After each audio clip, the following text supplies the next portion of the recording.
Previously on the Death Saving Bros podcast. And Zawadzki says, "Look upon them, your majesty, and Danikeshian, ambassador." The king turns to Zawadzki and says, "I leave this in your hands." I would like to cast Enemies Abound. Dalvia, sensing the distraction, she casts Teleport. "You think we were stupid enough to allow you to teleport?" We were hoping. In walks Ogberg Alistair, the father of Dalvia and Hexor, trailed by Caxius, Squats, and Jimmy Crack Corn. "You have caught my traitorous offspring. Deal with them as you see fit." Zawadzki then draws his knife, puts it to Ogberg's throat. "Tell me where the diadem Exorius is." Sargonis took it? "He's here." A little tiny bit, yes. Yeah. You're welcome. "Relieve them of their weapons."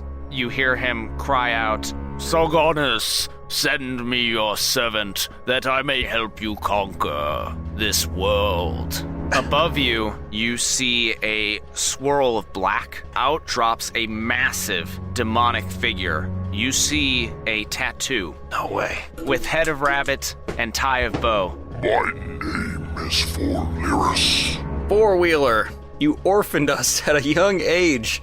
Forliris lunges forward. Ogberg casts Dispel Magic, which removes the private sanctum that is keeping you from teleporting, and Dalvia casts Teleport on all of you. You hear Zawadzki shouting, "No!" And you see Ogberg being lifted to his feet by Squats as Jimmy Crack Corn sucker punches Caxius in the face. And then you reappear in the inn at the ford. "Stan, we failed to get the diadem Exorius away. Did Zawadzki summon the god?" No, the bitch named Jet did. Ogberg appears with Squats, but there is no Jimmy Crack Corn. Ogberg says, "We need to regroup." Crusade? It's come to that.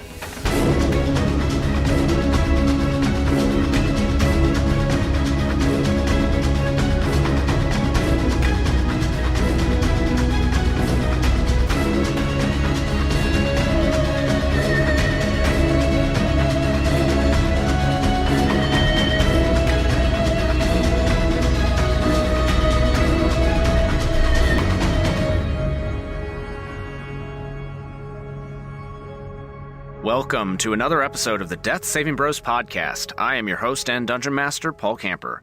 With me today, I have Eric Nemeth. Hey, Paul, do you have a quarter on you? No. I want you to flip it. I want to know if I'm getting some head or tail from you. Why not both?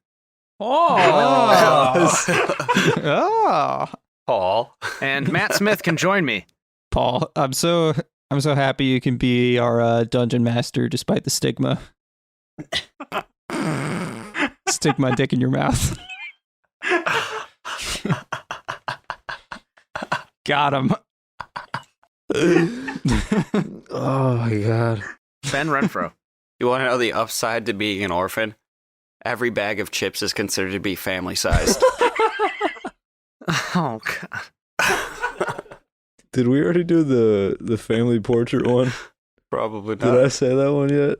Okay, I didn't know if we were going with orphan jokes. Okay. And Brad Richards. Did you know that if an orphan takes a selfie, it's a family portrait? Oh.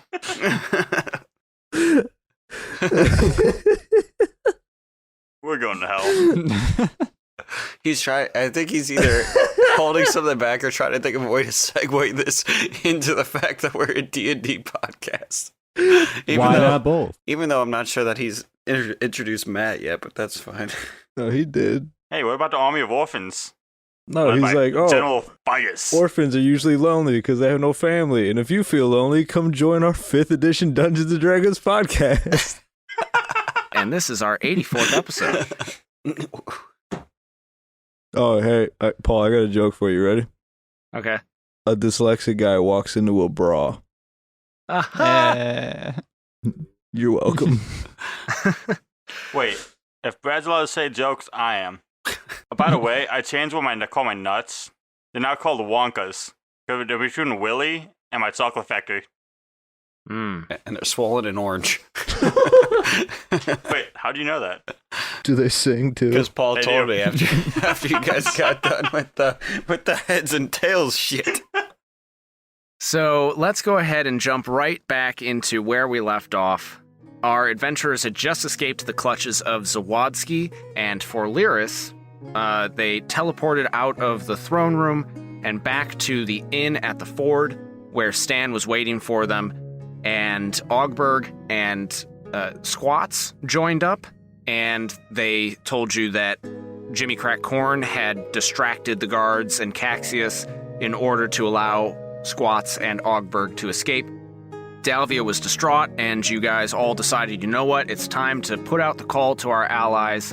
It's time for the gaggles to assemble, and yeah, that's where we're going to pick up. Ogberg turns to all of you and says, here's the plan. He looks at Stan. Stan, you're going to get a message out to our purified allies. Yes, sir. I'm on it. He turns to Hexor. Son, you are going to organize a messenger to the Free Cities and this Figus. Prothean, where can we find Figus? I'm assuming he's in South Salt with my army. Should be training him right now. Where in South Salt? What's you guys name of that crappy gym you own? He actually hasn't been. As soon as Prothean left, Figa just started touring the country. Yeah, so It's like, freedom. I spit at Prothean, I bit slap him. and then the name of the establishment is the Hammer Fist. Is that the Hammer Fist more than likely? As in hammer fist in your ass. Sorry. Wow, what a different Brad we're getting this week. Last week he didn't say a damn word because he was tired. That's This 'cause I week didn't- he won't shut the fuck That's up. because I wasn't up till 5 a.m. playing softball. Okay. Ogberg says, all right, Hexor, send a messenger to Figus in South Salt at the Hammerfist. Of course, Father. I will do that right away. Then Ogberg turns to Squats and says, I think she had a name. I think she had a real name. Yeah, squats. That ass. She lost her name. Ogberg then turns to Squats and says, I need you to track down Zawodzki and that demon that he summoned. Do you think you can do that? She nods curtly and sweeps out of the inn. Then Ogberg turns to all of you and says, Did she nod curtly because he didn't remember what her voice sounded like? Sure. Then Ogberg turns to all of you and says, clearly, we're all battered, bloodied, bruised. And he holds his hand to the cut on his neck and says, let's all get some rest and we'll go after these nefarious creatures that have invaded our lands. I just take my clothing off while walking upstairs to a bed. By the time I get upstairs, full butt ass naked. Not even caring that everyone sees. Ogberg, Yes. do you have any connections or anybody? I swear to God, if What you the fuck plug did your I call gym. you? Oh, damn. All right, Mr. Alistair, sir. Hexor's and Dalvia's dad. Do you have anybody who could provide us with weapons? Yes. Rest up, and I will send someone to acquire some new weaponry for us. Did any of you have any magical weapons that need replaced? Yeah. Yeah, yes, sir. Just say yes, even if you didn't. It's magical warhammers for my brother and I. He just starts unbuckling his pants. I would lose it. He's like, oh, we're talking about actual weapons. Oh, okay. All right, I will do my best to find some magical warhammers. Abe, is there anything that you need replaced? Oh, imagine needing weapons. And I just go like poof, and let's go with a warhammer appears in my hand. I just wave it around a bit and then go poof, and it disappears again. Oh. Can you actually do that? Yeah, that's what I've been doing this entire time. How does Wait, he really? do Yeah, every time I use a weapon, it just poofs into my hand. It's a warlock thing. I don't know why I never do this. How does he do that? And Prothean is gone, but I will find him a long sword and a great sword. He always seems to have two of them on hand. Thank you. Yeah, that was a concern of mine because you didn't send anybody out for weapons, and we lost them. And if we're gonna start this crusade, I say it all quiet like, As soon as it says crusade, I like bust through the ceiling. You just jump off the bed and come straight through. Hold on, everybody. Matt's dying. It's all good. All right, Matt's alive. He pushed the button. Now he's gonna live. He's gonna live. He'll pull through. As He soon pushed the as button. he says crusade, I bust through the ceiling, arms in the air, yelling crusade. He busts on the ceiling.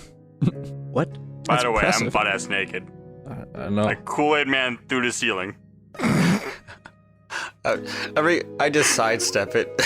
Ogberg rubs his temple and just goes, Stan is going to be so upset. Well, looks like you don't need to send out for weapons for Prothean. He's already armed. He's got his dagger. This little short sword. My God, does it silence people when he uses it? Don't worry, Captain. We'll buff out them scratches later. Stan's gonna be all right. But thank you, and I'm gonna go turn in for the time being. By the way, I need a great sword and a long sword. They're both magical. Can you get them for me? Or tell Figus to bring them? Ogberg just nods. I walk back upstairs, not covering anything. I shout down the stairs, Crusade, and then I run. All right. While you guys are resting, you finalize the level up that began back in the throne room. Why don't we really quickly run through your character and what you got with this level up? You are now all a total of level 12. Some of you are multi-classed. So let's start with, we'll go in the same order that we introduced ourselves in the podcast. Eric, so you're Prothean Greymane, and you play what type of character? I play a Retribution Paladin. Was it an Oathbreaker? I think it was Retribution. I just got a ability modifier. Words. Suck a dick. Let's use them. I don't know how to speak. Yeah, it's got an ability score improvement. That's about it. And Matt Smith. I am Abe Van Halen. I am a Monster Slayer Ranger and a Hexblade Warcock. And I gained a level in Warcock. So I learned a new spell and a new invocation.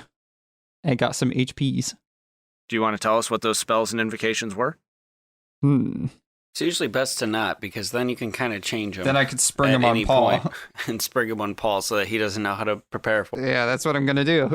I'm not going to tell Paul Camper All right. so he doesn't try to foil them.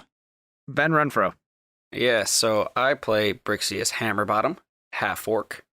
I am a Battlemaster Fighter, level 11 now, which by taking that 11th level, I got a few extra HPs, and I also got an extra attack. So now I have 2 extra attacks per turn, or per action. And I also am a level 1 Wild Surge Sorcerer. Yeah. Perfect. And Be Rich.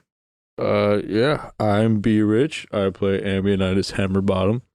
I'm a level 11 barbarian, Half-orc. level 1 sorcerer, and I'm a half orc, half orphan, and Half-orc Finn. Forgot half about that orphan. one. And yeah, really the only thing I got was I got more HP, so now I'm at a nice comfortable 167 hit points, and I got Relentless Rage, which is what I used 2 episodes ago. And what exactly is Relentless Rage? So if I get dropped to 0 hit points and I beat a DC roll, then I go to 1 hit points. Right? Yes. Okay, cool. And so the first time, and you can keep doing it too, which is really cool. So the first time you just have to beat a DC 10. Then it goes up by 5, doesn't it? The second time it's a DC 15 and then a DC 20. Then a DC 25. Yep. DC 30 after that. Yep. Don't even get me started on 35. And then since you're a half orc, once you fail one the first time, the half orc thing kicks in, right? Well, That yeah. brings you back to 1. Yeah. Yeah, we have a half-orc thing that the first, like, if we go down to 0 hit points, we come back with 1. And then so, does that reset the Relentless Rage? So No, it the does not. DC for that goes back down. and just once it gets too high that you don't want to roll for it anymore, you're like, yep, this time I'm going to use the half-orc thing. Yeah, that's how we got to really start introducing ourselves. Half-orc, full orphan. All right. Well, speaking of full, you just got a full rest. And you have been brought back together in at the Ford common room. And Ogberg is standing in conference with Squats. And he's nodding his head and turns to you all and says, "We've got the messages out. I was able to pick up some weapons from our purified allies. So everybody has a +1 weapon, so that's +1 longsword and greatsword for Prothean, Only? +1 warhammers for Brixius and Ambionitis, and Abe, as you basically told me, go fuck myself, so... Yes, sir. How's that going for you? Well, we're going to be fucked unless all of our allies come together, but we do have a lead on where Zawadzki and Forliris are headed. We might be able to intercept them before they join forces with Sargonis. Or at least we can follow them and see where they're headed, maybe spy on them and figure out what their plans are now that Sargonis is back in the prime material plane. So, we're gonna go. Squats is gonna lead us. But before we go, I must warn you, do not, by any means, engage. I just laugh. I'm gonna get down on one knee, and I'm gonna look up at Ogberg and ask him if he will do me the honor of making me the happiest tiefling in all the kingdoms. As I said, do not engage. Because you told me to. And Prothean, he points at you and holds up a hand and says, "I'm about to say this word, and as long as you contain your excitement, you will get to perform it. Are you ready?" Oral.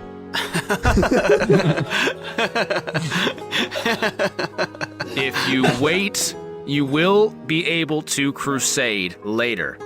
I do a very courteous nod and pull my greatsword out and slice the table in half. You see a very definite wet spot in his pants. Stan goes, "No! Why is it always my furniture and doors and windows? Why is it always me?" Why is your guys' super secret hideout you're in?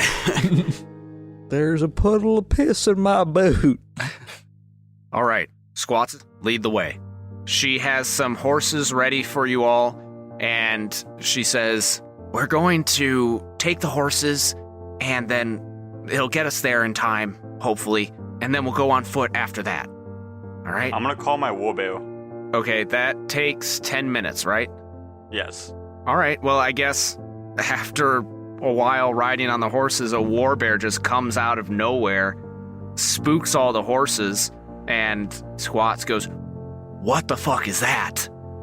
That's just Prothean. Oh, and the warbearer. "Prothean?" And she turns to you and points at you emphatically. "Explain." You think I ride a horse like you peasants? "You're gonna ride that thing?" Pause. Paw. "Fine. That's fine. It's going to have to stay behind, and we're gonna have to go on foot, though. We're gonna have to be very quiet. Very, very quiet. We're hunting Zawadzki." Thanks for your permission. I still got my war eagle. Aw. You can call a war eagle, but you would have to get rid of the warbear. I know, I'm not doing it though. Okay. So as soon as we see him, we're gonna attack, right? Absolutely. Yeah, would it be better to kill them now when they're not, with the rest of the demon army? I agree.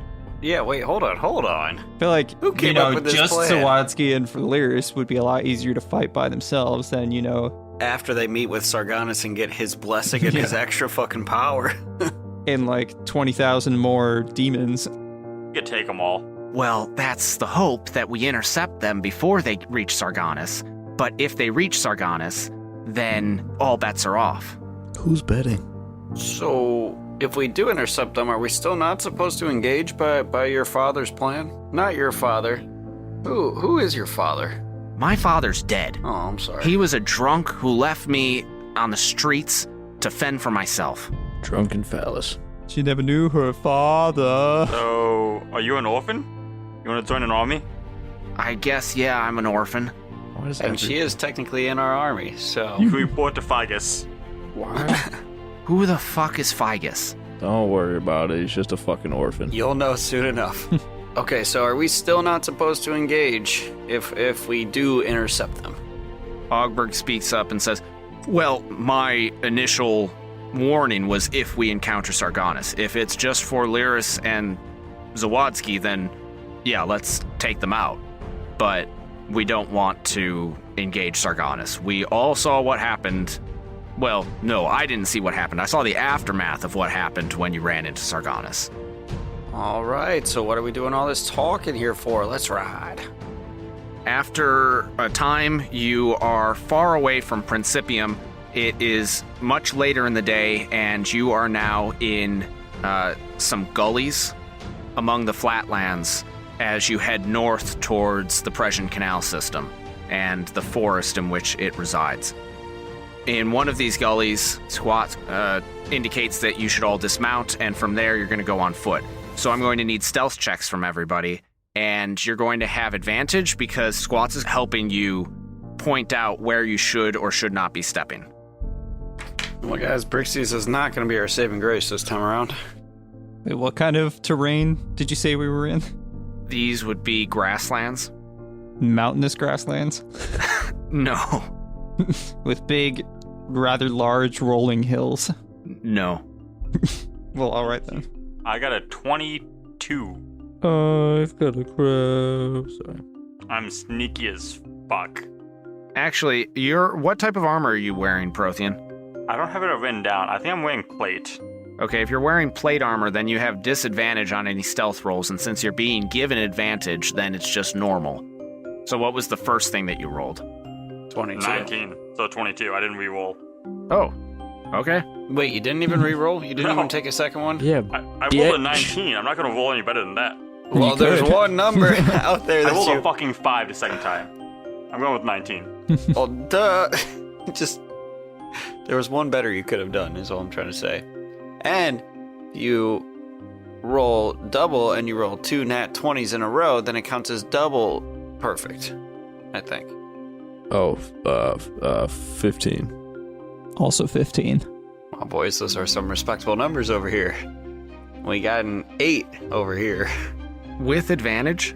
I rolled a 6 and then a 2. Or he's a jolly good rookie. Okay, you... Oh, let's just have Jet cast pass with a... Oh, wait. He's an asshole. Dude never comes through for us when we need him to. What a joke. Should just murder him. Is this how we spend the entire kind of like... It's like a montage of just riding on a trail or walking on a trail for the entire time, and it's just us talking shit about Jet the entire time. Oh, Yeah, dude. That's how we pass the time. But like, remember that time Jet kicked a bucket of grease into the campfire? That was the last 83 episodes. Remember that time that Jet showed up? Because I don't. Yeah, so you guys have this montage as you're riding, as you're walking, and as you're walking, Dalvia can tell that you, Brixius, are really not being quiet or stealthy in any way. So she is going to touch her temple, look forward into the future, and then change your roll to a 16. Holy Is shit. she fucking Professor X? What is she, a dungeon master? That just knows the DC? Whoa, Charles, calm down. And what is this roll? She's a divination wizard, and she's allowed to change a roll 3 times. Intimidation. On ice? Oh, nice. Wait, is that That's really right. a thing that they could do, is change rolls?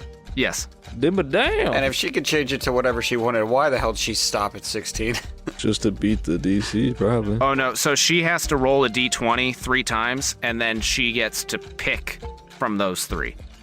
Interesting. That's cool. God damn it, damn. Yeah, so the numbers are already preordained in terms of what she can change it to, but she can change to any one of those 3 numbers. But that means she only has 2 left. So what's your new roll? 16?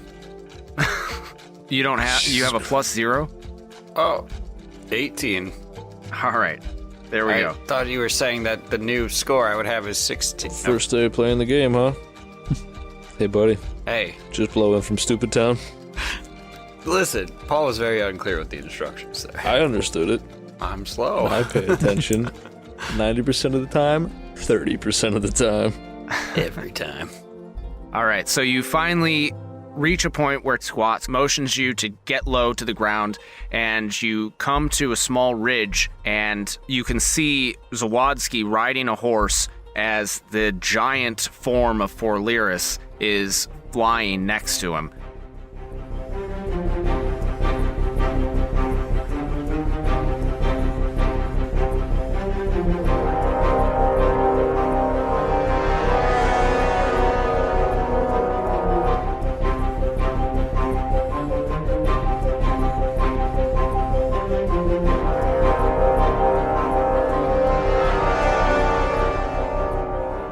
It's your Dungeon Master Paul here with another round of mid-roll. First and foremost, we certainly hope that you are enjoying this episode, as well as the rest of the story up until this point. With everything quickly coming to a close, the only thing not coming quickly are the episodes. And we know that's not fair to you, our listeners. The short of it is, there is no short answer for the delayed episodes. We continue to strive for quality and effort that is evident in every episode, and that takes time. After 80 episodes, you'd think it has become second nature, but in some ways it's actually harder than ever. Nevertheless, we understand that as listeners, you're itching for the next part of that adventure. So, to acknowledge your dedication, we will be posting the full version of the Hammerbottom lore episode to our feed in June.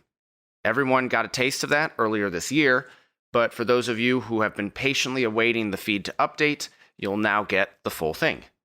It's something that has already been available to our patrons for months now, a wonderful group of people that you can join for as little as $2 a month, and start accessing bloopers, conversations, extra episodes, unique artwork, and even an original soundtrack.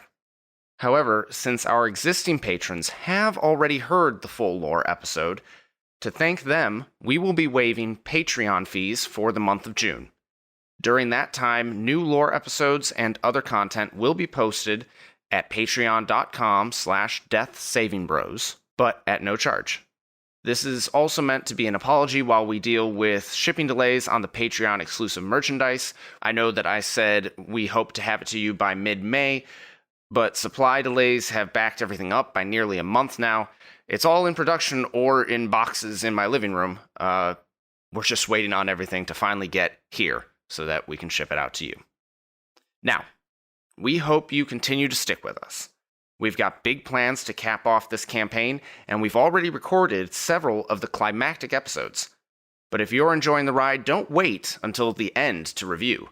Leave us a rating and review on Apple Podcasts, Stitcher, or Podchaser right now. Yeah, go ahead. Take some time. Go leave a review right now. It only takes a couple of minutes, and it lets us know your thoughts and is a great way to show your support. You can also support the podcast and look good doing it with some of our merchandise, available by searching Death Saving Bros at redbubble.com. And then, of course, the people that we support and want to tell you about are Will Savino's Music D20 project and The Boy King of Idaho, both of whom are composers creating original tabletop music on Patreon. Their music is featured in this episode, and their websites are available in the episode description. Finally, the last thing I always like to do before getting you back to the episode is to recognize those that have made this show possible. And there's no one to thank more for their support than our patrons.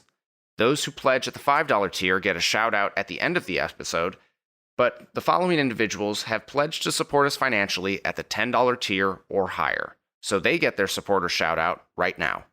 Ryan Cushman, 2x Tyler, and Gene L. Jackson. Thank you all for your support. Without further ado, we now return you to your regularly scheduled programming.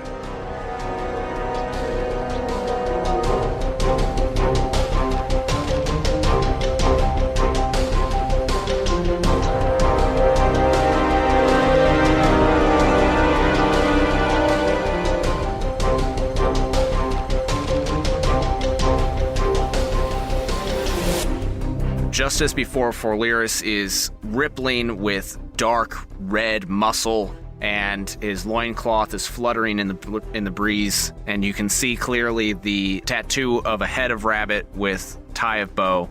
and they seem to be slowing down. Does anybody want to give me a perception check? I want to know who the fuck came up with that. You did. Really? You and Ben collaborated on that. Oh, okay, so it was bad. Okay. All right. I usually feel like if the dungeon master asks if anybody wants to do a perception I guess we're all check, looking at them. we should so, all like- do a perception check. I rolled a 6. Do I see anything? You see Forliris and Zawodzki. With a 6? Yes. Is that fucking obvious? Yeah. I got a 20. I got a 23. 21. I rolled another natural 2 again, Can you, stop blowing it? but that's gonna give me a 9.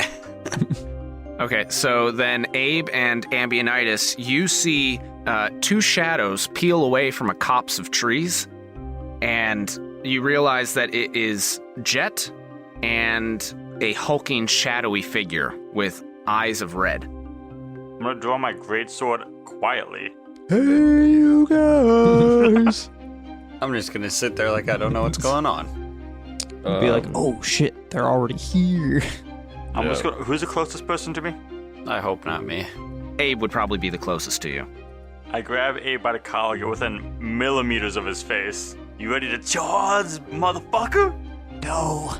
And I want to grab Prothea by the top of the head and spin it directly towards those, where those shadowy figures are coming out. It's now And paralyzed. be like,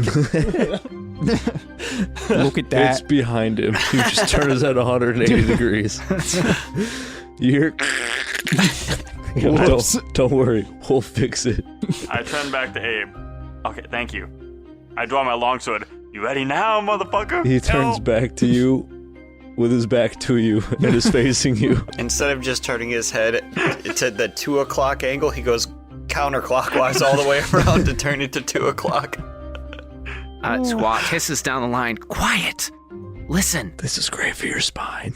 And you, turning your attention back to this impending meeting, you realize that Zawodzki and Forliris have stopped. Zawodzki has dismounted, Forliris has landed, and Jet and the shadowy figure of Sargonis are now in conversation. Zawodzki speaks up and says, Sargonis, Lord of Vengeance and Fire, long have I awaited our meeting. I am your humble servant. And he bows deeply.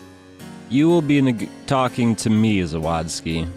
Sargonis is still on the other plane. He's shy.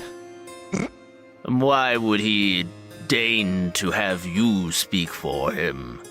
I am the avatar of Sargonis. I have been raised to do this ever since I was a child. But you were working against him until but mere hours ago. I'm just ignoring him. I'm going to see if he decides to repeat himself or just how he reacts to that. Like, that wasn't important enough for me to acknowledge.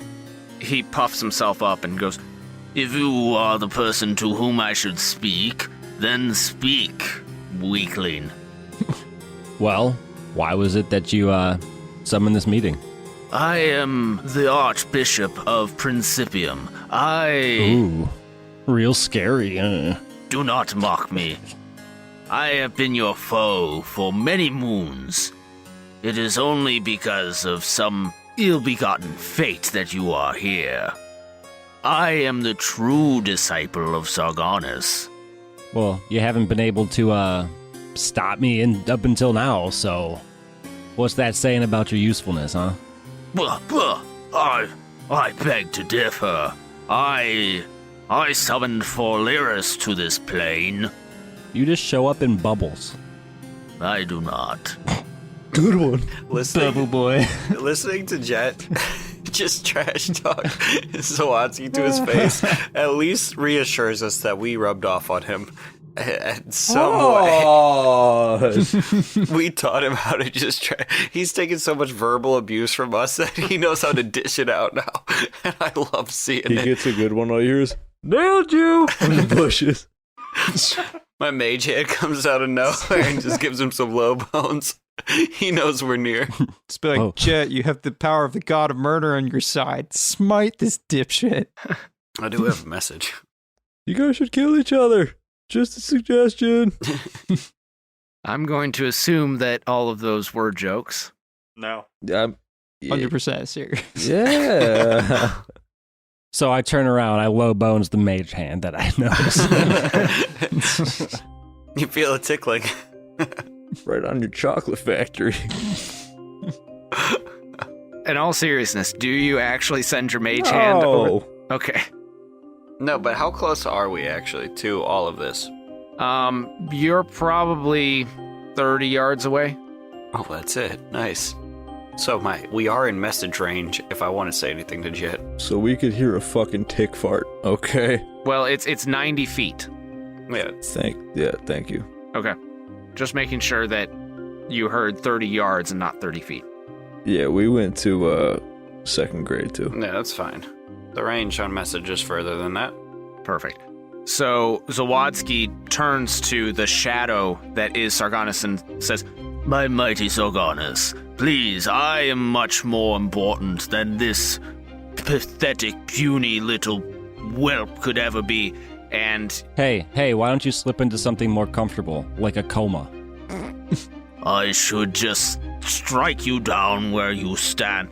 and suddenly the shadowy form roils in clear rage and frustration, and the eyes spark with indignation and rage, and you hear the deep voice of the god Sargonis boom out.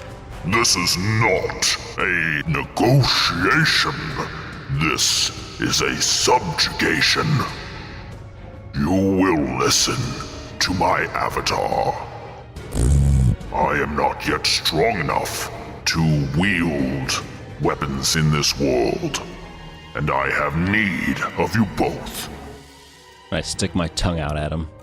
Meh.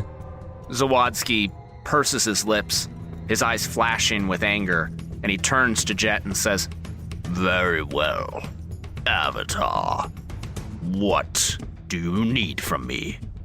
So, as you should know, as a so-called, and I do some air quotes, disciple or follower of Sargonis, that Trugala was the one area, city, that could not fall under his influence when he tried to claim rulership over the realm, correct? Yes, everybody in Trugala knows this. Okay, well, it is the plan of our ruler Sargonis here to make Trugala, more specifically Principium, his the first place that we take over. And you just happen to have the knowledge that we need to get through the defenses and make his goal a reality. That is all that you need from me? You just need information? Yeah, pretty much. We've already established that, you can't even get through me and my bumbling companions here, so... I take offense. You should. You really should. How dare you, you impertinent whelp!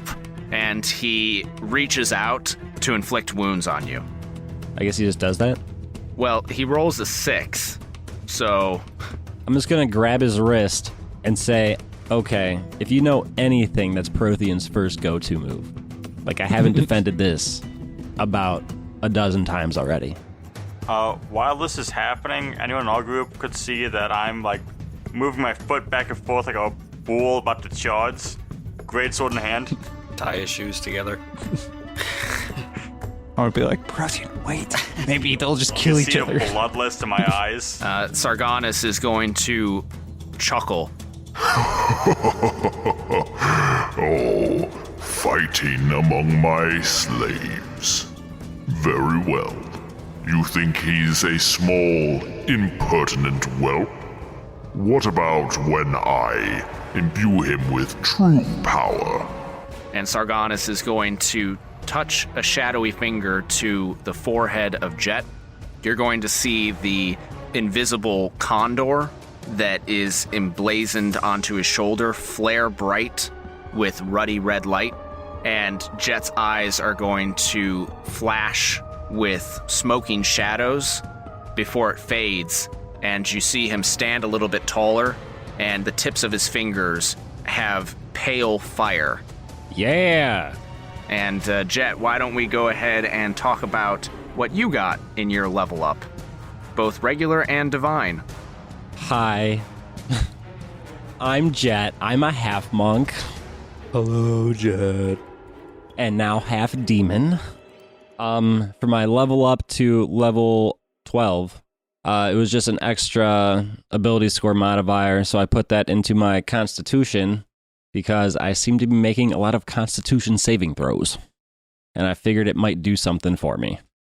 And going into the effects of Sargonis here, I guess a perfect way to start showing you guys, instead of just laying it all out on the table and exposing myself, would be to take a little stab at Zawadzki. I say, yeah, I'm not so tiny now, huh? And I'm gonna go ahead and put my hands together, my fingers spread outwards, give him a little razzle-dazzle, and I'm gonna cast Burning Hands, which means he has to take a dexterity saving throw. Powered by the god of fire and murder, and he gives you a first level spell. Yeah, don't you guys have burning hands? Actually, I might. I actually do not. I do, I think. Zawadzki rolled an 8. Alrighty then. Since I actually did not have this before, I have to see what it is. 3d6 fire damage. Yay. So I do 11 damage. Just kind of toast him up a little bit. Shooting some sparks at his feet and saying, "Dance for me, puppet." Zawadzki speaks up and says, A first level spell? That's all you got? I don't think I need much more at this point. You know, since you're such a bitch. And I got that from Abe. In the distance, you just hear, ha! Yes. And then, I guess on top of that, I will just shadow step to right behind him, and having my Staff of Composition as a bonus action cast into a vine-like material. I'm just gonna wrap it around his neck and say, "You could be dead right now." Your parlor tricks don't frighten me. With a little bit of motivation, you're gonna just see it looked like I had a pale fire at my fingertips. It's just going to slowly build up to just engulf my entire fist. And then I'm just going to do the Sherlock Holmes, just double karate chop him in the neck as an attack. I'm going to attack him a bunch of times real quick. Gonna discombobulate. It's going to be it's so many punches to the neck, head, chest, and knees. I'm just kind of reading through this to see exactly how many times I can punch him. So, okay, yeah. It'd be regular attack, and then my bonus punch, so that's 2. When I use Flurry of Blows, it is an extra 2. And then I can use a additional action and bonus action. So I will attack him 8 times with my fire damage hands here. The lowest one would be with my modifiers added, a 13. yeah, you're going to hit him all 8 times then, because anybody want to take a guess at what his armor class is? 12. 11. It's a fucking 9. What? For Zawadzki? Was dexterity his dump stat? No, he's been such a pampered priest for so long that he doesn't wear armor. And yeah, his dexterity is -1. So you're going to hit him 8 times. So before I do anything, it's just from my fist punches alone, that would be 67 damage. And then with all of my unarmed strikes, they now do an additional 2d6 fire damage. So another 2d6 8 times. So 16d6. Which totals to...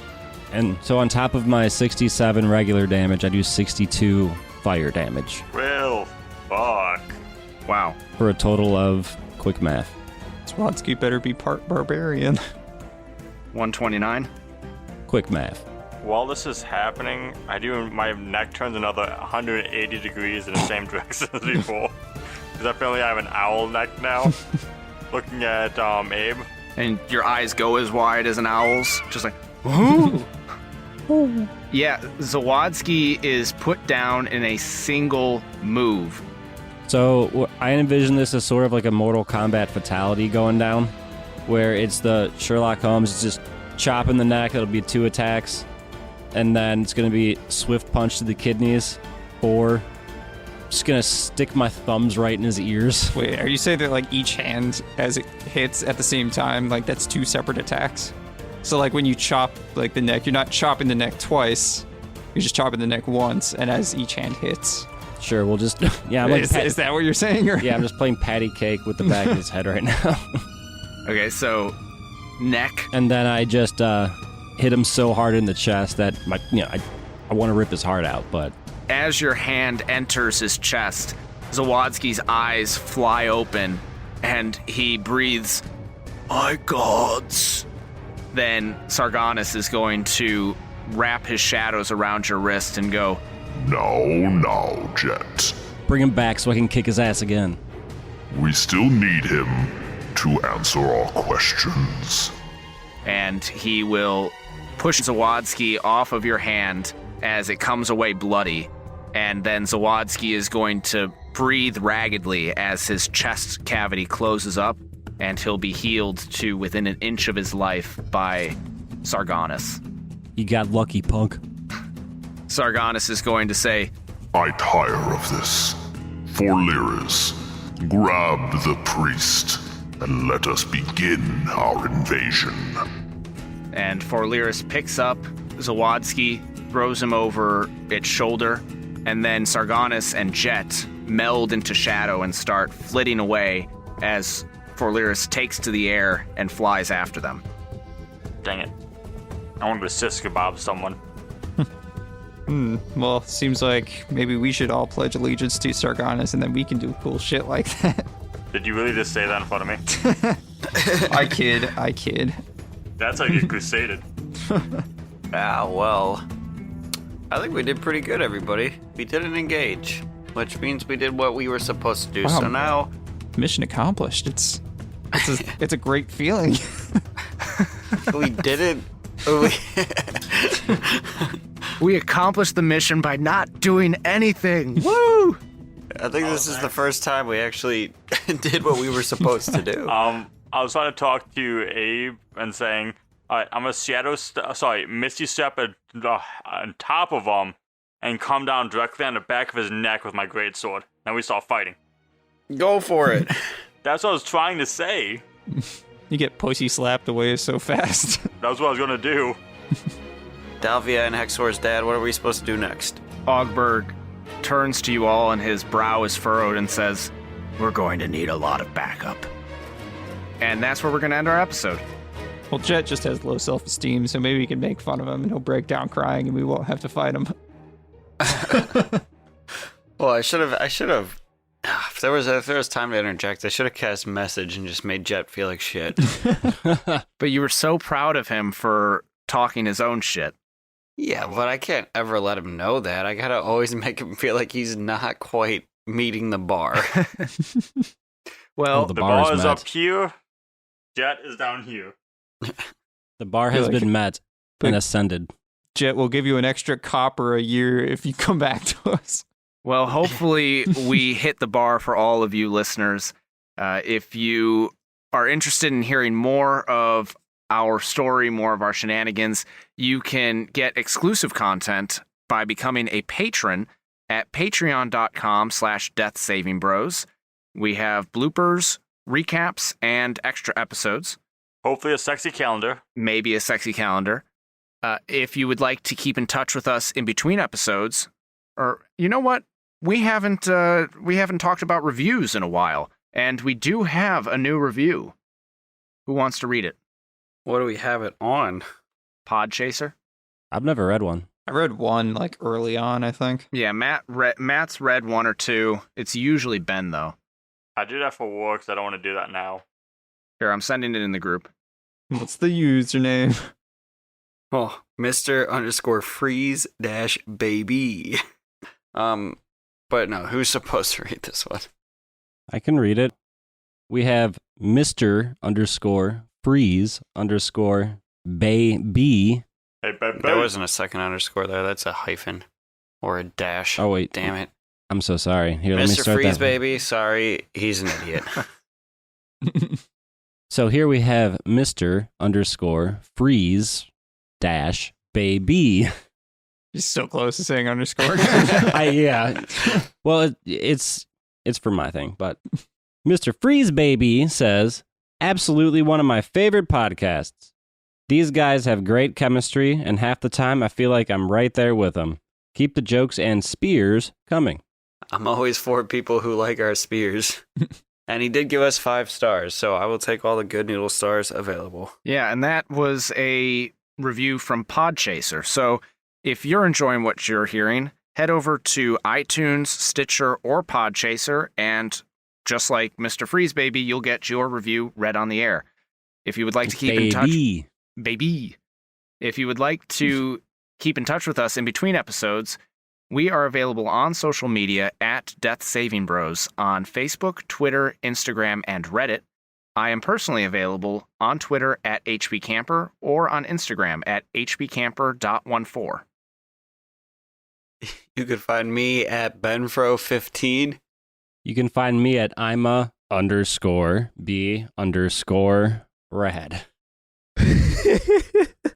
Those are underscores, not dashes. Not dashes. You can follow our Reddit page at our name. You can follow me on GitHub. If you can find me, congrats. You can find me on the PlayStation Network as FATT-Smith. And to all those of you who are listening in your cars, in your homes, or wherever you may be, keep saving those death throws, and we'll see you on the next one.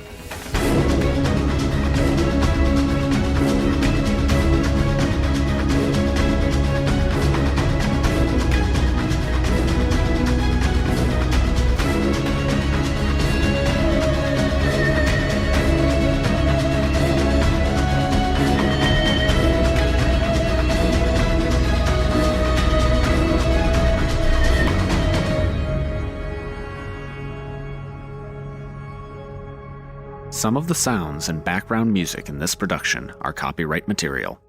The songs Blinkus Temper, Charon, Honor in the Storm Strings, Ironwood, Shadow Puppets, and Shelter at Last are copyright Will Savino and the Music D20 Project. The song Frozen Village, Day, Peace is by the Boy King of Idaho at patreon.com/boykingofidaho. These tracks are used with permission, all rights reserved. The tracks Here and Now and Shadowhunters are music by Orchestralis.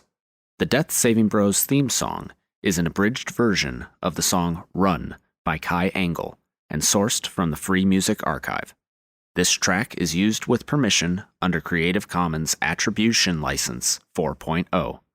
You can read the full license at creativecommons.org/licenses/by/4.0/legal code.